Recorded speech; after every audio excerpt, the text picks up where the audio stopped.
Hello friends, എല്ലാവർക്കും മഹാലക്ഷ്മി സീരിയലിൻ്റെ ഇനി വരാൻ പോകുന്ന എപ്പിസോഡിൻ്റെ റിവ്യൂയിലേക്ക് സ്വാഗതം. അങ്ങനെ ദുർഗ ഉണ്ണിയോടായിട്ട് പറയുന്നുണ്ട്, നാളെ പ്രതാപനെയും വാമേട്ടനെയും കോടതിയിൽ ഹാജരാക്കുന്ന സമയത്ത് നമ്മളോടും ചെല്ലാൻ കണ്ണാൻ പറഞ്ഞിട്ടുണ്ടല്ലോ. എന്തായാലും അവരെ എന്തിനാണ് അറസ്റ്റ് ചെയ്തിരിക്കുന്നത് എന്നുള്ള ഒരു ആകാംക്ഷയുണ്ടെന്നും, പക്ഷേ ഏട്ടത്തിയെയും സ്വാതിയെയും വിളിച്ചിട്ട് കിട്ടുന്നില്ല, അങ്ങനെയൊന്നും ഒരിക്കലും സംഭവിക്കില്ല എന്നും, എന്തായാലും നീ സ്റ്റേഷനിൽ പോയിട്ട് അവരെ എന്തിനാണ് അറസ്റ്റ് ചെയ്തിരിക്കുന്നതെന്ന് തിരക്കി വരാനും പറയുമ്പോൾ, അമ്മ പറയുന്നതിന് മുൻപ് തന്നെ ഞാനും അതിനെക്കുറിച്ച് ചിന്തിച്ചു എന്നും, അമ്മാവനെയും കരുണയുടെയും അച്ഛനെയും അറസ്റ്റ് ചെയ്തിരിക്കുന്നത് എന്തിനാണെന്ന് അറിയാതെ ഒരു മനസ്സമാധാനവും കിട്ടുന്നില്ല. എനിക്ക് തോന്നുന്നത് നമ്മൾ രണ്ടുപേരും ഒഴികെ മറ്റുള്ളവർക്ക് എല്ലാവർക്കും ഇതിനെക്കുറിച്ച് അറിവുണ്ടെന്നാണ്. ഞാൻ ഏതായാലും പോലീസ് സ്റ്റേഷൻ വരെ പോയി വിവരം തിരക്കിയിട്ട് വരാമെന്ന് ഉണ്ണി പറയുമ്പോൾ, എങ്കിൽ നീ തിരികെ പോരുന്ന വഴി കരുണമോളെ കൂടി ഒന്ന് കണ്ടിട്ട് വരണേ മോനെ. എന്തായാലും നിൻ്റെ കുഞ്ഞല്ലേ അവളുടെ വയറ്റിൽ വളരുന്നത്. നീ അവിടെ ചെന്ന് കഴിഞ്ഞ് അവളോട് മനസ്സ് തുറന്ന് സംസാരിക്കണം. അപ്പോൾ അവളുടെ പരിഭവമൊക്കെ തീരുന്നു പറയുന്നുണ്ട് കേട്ടോ ദുർഗ. അങ്ങനെ ഉണ്ണി പോലീസ് സ്റ്റേഷനിലെത്തുന്നു. ശേഷം എസ് ഐയെ കാണുന്നുണ്ട്. ഞാൻ കമലേശ്വരത്തെ കണ്ണൻ്റെ അനിയനാണെന്നും, മാത്രമല്ല നിങ്ങളിവിടെ അറസ്റ്റ് ചെയ്ത് കൊണ്ടുവന്ന് ലോക്കപ്പിലിട്ടിരിക്കുന്ന വാമദേവൻ എൻ്റെ അമ്മാവനാണെന്നും, പ്രതാപൻ എൻ്റെ ഭാര്യയുടെ അച്ഛനാണ്, എന്ത് കുറ്റം ചെയ്തിട്ടാണ് രണ്ടുപേരെയും അറസ്റ്റ് ചെയ്ത് നിങ്ങൾ ലോക്കപ്പിൽ ഇട്ടിരിക്കുന്നതെന്നെല്ലാം ഉണ്ണി പറയുമ്പോൾ, ഓഹോ, അപ്പോൾ നീയാണോ കണ്ണൻ സാറിൻ്റെ അനിയൻ? അവരെ രണ്ടുപേരെയും മാത്രമല്ല നിൻ്റെ ഭാര്യയും ചിലപ്പോൾ ഉടനെ ഇവിടെ എത്തിയിരിക്കും. കണ്ണൻ സാറിൻ്റെ ഒരു പരാതി കിട്ടാൻ കാത്തിരിക്കുകയാണ് ഞങ്ങളെന്ന് പറഞ്ഞുകൊണ്ട് ഉണ്ണിയുടെ നേരെ ചൂടാവുന്നുണ്ട് കേട്ടോ എസ് ഐ. തുടർന്ന് നിൻ്റെ അമ്മായി അച്ഛനെയും അമ്മാവനെയും അറസ്റ്റ് ചെയ്ത് ഇവിടെ ഇട്ടിരിക്കുന്നത് എന്തിനാണെന്ന് നിന്നോട് കണ്ണൻ സാറ് ഇതുവരെ പറഞ്ഞില്ലേ എന്ന് ചോദിക്കുമ്പോൾ, ഇല്ല എന്ന് പറയുന്നുണ്ട് ഉണ്ണി. എങ്കിൽ കേട്ടോ, നിൻ്റെ അച്ഛനെ ലോറി ഇടിപ്പിച്ചു കൊന്ന കുറ്റത്തിനാണ് നിൻ്റെ അമ്മായി അച്ഛനെയും അമ്മാവനെയും ഇവിടെ ലോക്കപ്പിൽ ഇട്ടിരിക്കുന്നത്. നിൻ്റെ അമ്മായി അച്ഛനാണ് നിൻ്റെ അമ്മാവൻ്റെ കൊട്ടേഷൻ പ്രകാരം നിൻ്റെ അച്ഛനെ ലോറി ഇടിപ്പിച്ചു കൊന്നത് എന്നുള്ള ഒരു സത്യം എസ് ഐ തുറന്നടിക്കുമ്പോൾ അത് കേട്ട് ഷോക്കാവുന്നുണ്ട് കേട്ടോ ഉണ്ണിയും. അങ്ങനെ ഒടുവിൽ ഉണ്ണിയും ആ ഒരു സത്യത്തിൽ എത്തിച്ചേർന്നിരിക്കുന്നു. അങ്ങനെ തൻ്റെ അച്ഛനെ കൊന്ന കൊലയാളികളെ നേർക്കുനേർ കാണാൻ വേണ്ടി തന്നെ ഉണ്ണി ലോക്കപ്പിലേക്ക് ചെല്ലുന്നുണ്ട്. അപ്പോൾ ഉണ്ണിയെ കണ്ട് വല്ലാതെ ഭയപ്പെടുന്നുണ്ട് പ്രതാപനും വാമനും. അങ്ങനെ ഉണ്ണിക്കാണെങ്കിൽ നേരത്തെ തന്നെ ഈ ഒരു സംശയം ഉണ്ടായിരുന്നു. അതായത് പ്രതാപൻ്റെ ദേഹത്ത് തൻ്റെ അച്ഛൻ്റെ ആത്മാവ് കയറിയ സമയത്ത് തന്നെ ഇനി ഒരു പക്ഷേ അയാൾ തന്നെയായിരിക്കുമോ ലോറി ഇടിപ്പിച്ച് തൻ്റെ അച്ഛനെ കൊന്നത് എന്നുള്ളൊരു സംശയം ഉണ്ണിക്കുണ്ടായിരുന്നു. പക്ഷേ വാമദേവൻ അതിന് വേണ്ടിയിട്ട് കളിച്ചിട്ടുണ്ട്. വാമദേവൻ പ്രതാപന് കൊട്ടേഷൻ കൊടുത്ത് അതൊരു കൊലപാതകമാകും എന്നുള്ളൊരു കാര്യം ഒരിക്കൽ പോലും ഉണ്ണി സ്വപ്നത്തിൽ പോലും അങ്ങനെ ചിന്തിച്ചിരുന്നില്ല. അങ്ങനെ നിങ്ങൾ രണ്ടുപേരും ചേർന്ന് ഇത്രയും കാലം ഞങ്ങളെ മണ്ടന്മാരാക്കുമായിരുന്നു അല്ലേ? ഇയാളുടെ കാര്യം പിന്നെ പോട്ടേന്ന് വയ്ക്കാം, പക്ഷേ സ്വന്തം പെങ്ങളുടെ താല് തന്നെയല്ലേ താൻ പൊട്ടിച്ചെറിഞ്ഞത്? നിങ്ങൾ രണ്ടുപേർക്കും കോടതി വിധിക്കുന്ന ശിക്ഷ അതെന്താണെന്നറിയാൻ കാത്തിരിക്കുകയാണ് ഞാനും. മാത്രമല്ല തൻ്റെ മകളുമായിട്ടുള്ള എല്ലാ ബന്ധങ്ങളും ഞാൻ ഇതോടുകൂടി തന്നെ അവസാനിപ്പിക്കാൻ പോവാണ്.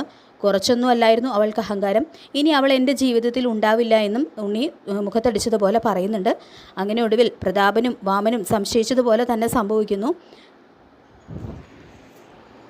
അങ്ങനെ സത്യങ്ങൾ അറിയുന്ന ഉണ്ണി വാമനും പ്രതാപനുമായിട്ടുള്ള എല്ലാ ബന്ധങ്ങളും അറുത്ത് മുറിച്ച് തന്നെ കളഞ്ഞിരിക്കുകയാണ്. ഇനിയിപ്പോൾ ഉടനെ തന്നെ ഉണ്ണിയുടെ നാവിൽ നിന്നും ദുർഗയും എല്ലാ സത്യങ്ങളും അറിയും. ഇപ്പോൾ ദുർഗയാണെങ്കിലും പ്രതാപനെ മാത്രമല്ല വാമനെയും വെറുതെ വിടാൻ പോകുന്നില്ല എന്നുള്ള കാര്യം ഉറപ്പാണ്. പിന്നീട് കണ്ണനാണെങ്കിൽ മഞ്ജുവിൽ നിന്നും ഇനി ഒന്നും മറച്ചു വെച്ചിട്ട് കാര്യമില്ല, ഏതായാലും മഞ്ജുവിനോടും എല്ലാം തുറന്നു പറയാൻ തന്നെ തീരുമാനിക്കുന്നു. നീ പലതവണ എന്നോട് ചോദിച്ചില്ലേ അമ്മാവനെയും പ്രതാപനെയും എന്തിനാണ് പോലീസ് അറസ്റ്റ് ചെയ്തുകൊണ്ട് പോയിരിക്കുന്നതെന്ന്?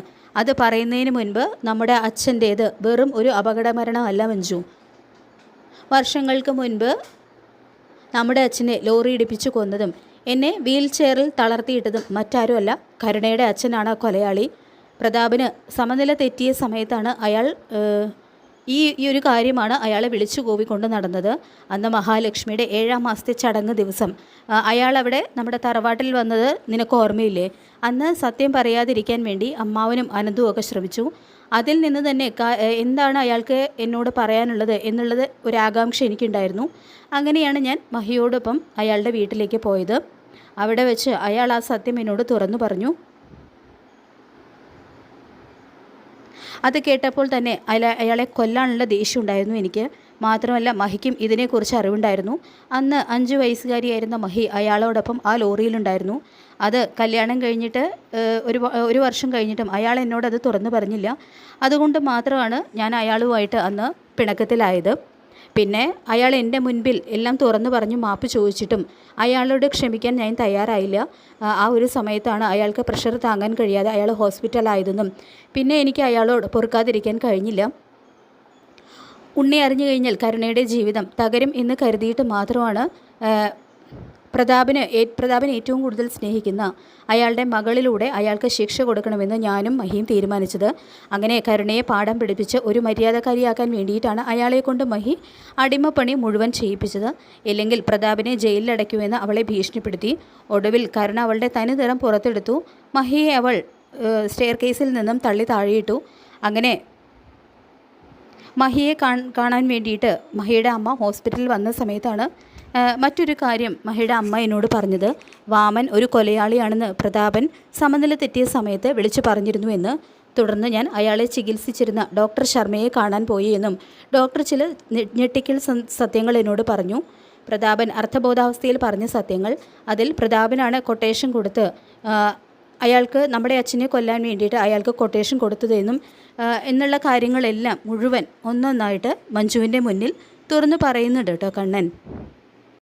പിന്നെ ഞാൻ ഒന്നും ആലോചിച്ചില്ല. രണ്ടുപേർക്കെതിരെ പോലീസിൽ കംപ്ലൈൻറ്റ് കൊടുത്തു. അവരെ അറസ്റ്റ് ചെയ്യിച്ചു. ഈ രഹസ്യം സാഗറിനും അറിയാമെന്നും കണ്ണൻ കൂട്ടിച്ചേർക്കുന്നു. അങ്ങനെ കണ്ണൻ എല്ലാ സത്യങ്ങളും പറയുന്നത് കേട്ട് ഞെട്ടിത്തെറിച്ച് നിന്ന് പോവുകയാണ് കേട്ടോ മഞ്ജു.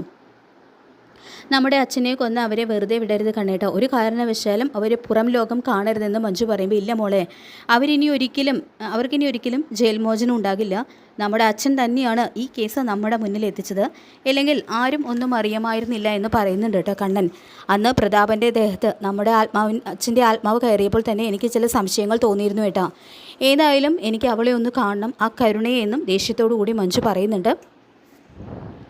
തുടർന്ന് ഏട്ടത്തി അന്ന് അയാളോടൊപ്പം ആ ലോറിയിൽ ഉണ്ടായിരുന്നത് ഒരു കണക്കിന് നന്നായി കേട്ടാ. ഇല്ലെങ്കിൽ ഇത് വെറും ഒരു അപകടമരണം ആണെന്ന് കരുതി എല്ലാവരും എഴുതി തള്ളിയേനെ. അവർക്കെതിരെ ഒരു തെളിവ് പോലും ഉണ്ടാകുമായിരുന്നില്ല എന്നെല്ലാം മഞ്ജു പറയുന്നുണ്ട് കേട്ടോ കണ്ണനോട്. അന്ന് ആ ആക്സിഡൻ്റ് സമയത്ത് എൻ്റെ കയ്യിൽ നിന്നും നഷ്ടപ്പെട്ട ആ അയ്യപ്പ വിഗ്രഹമാണ് പിന്നീട് മഹിക്ക് അവിടെ നിന്നും കിട്ടിയത്. അതാണ് നമ്മുടെ പൂജാമുറിയിൽ വെച്ച് അയാൾ പൂജിച്ച് ആരാധിക്കുന്നത് എന്നും ആ അയ്യപ്പസ്വാമി തന്നെയാണ് ഇടനിലക്കാരനായി നിന്നുകൊണ്ട് ഞങ്ങളെ ഒന്നിപ്പിച്ചത് എന്നും കണ്ണൻ പറയുന്നുണ്ട്. തുടർന്ന് എൻ്റെ അമ്മയ്ക്കും ഉണ്ണിയേട്ടനും ഇതൊക്കെ അറിഞ്ഞു കഴിഞ്ഞാലും ഒരു കുലുക്കവും ഉണ്ടാകാൻ പോകുന്നില്ല. കാരണം പ്രതാപൻ്റെ സ്വത്തുക്കളിൽ മാത്രമാണ് അവരുടെ കണ്ണ്, അവർക്ക് പണത്തിനോട് മാത്രമേ സ്നേഹമുള്ളൂ എന്നെല്ലാം മഞ്ജു പറയുമ്പോൾ അതിലെനിക്ക് സംശയമുണ്ട് മഞ്ജു. കാരണം അച്ഛനെന്ന് പറഞ്ഞു കഴിഞ്ഞാൽ ഉണ്ണിക്കും അമ്മയ്ക്കുമൊക്കെ വലിയ ഇഷ്ടമായിരുന്നു. മാത്രമല്ല സ്വന്തം പെങ്ങളുടെ താലി തന്നെയല്ലേ ആ വാമദേവൻ എന്ന ആൾ പൊട്ടിച്ചെറിഞ്ഞത്. എന്നിട്ട് അയാൾ ചിരിച്ച മുഖത്തോടു കൂടി എല്ലാവരുടെയും മുന്നിൽ ഇത്രയും കാലം നാടകം കളിക്കുകയായിരുന്നു. അതുകൊണ്ട് തന്നെ ഉണ്ണിയും നിൻ്റെ അമ്മയും അവരോട് ക്ഷമിക്കുമോ എന്നുള്ള കാര്യത്തിൽ എനിക്ക് നല്ല സംശയമുണ്ട്. മാത്രമല്ല കരുണയെ ഇനി ഉണ്ണിയുടെ ജീവിതത്തിൽ വേണ്ട എന്നും നിൻ്റെ അമ്മ തീരുമാനിക്കാൻ സാധ്യതയുണ്ട്. അതുകൊണ്ട് തന്നെ നാളത്തോടെ എല്ലാവരും എല്ലാം അറിയുമെന്നും കണ്ണൻ പറയുന്നുണ്ട് കേട്ടോ മഞ്ജുവിനോട്. ഏതായാലും ഇപ്പോൾ ഉണ്ണിയും മഞ്ജുവും എല്ലാവരും ദുർഗ ഒഴികെയുള്ള മറ്റെല്ലാവരും ഈ ഒരു സത്യത്തിൽ എത്തിച്ചേർന്നിരിക്കുകയാണ്.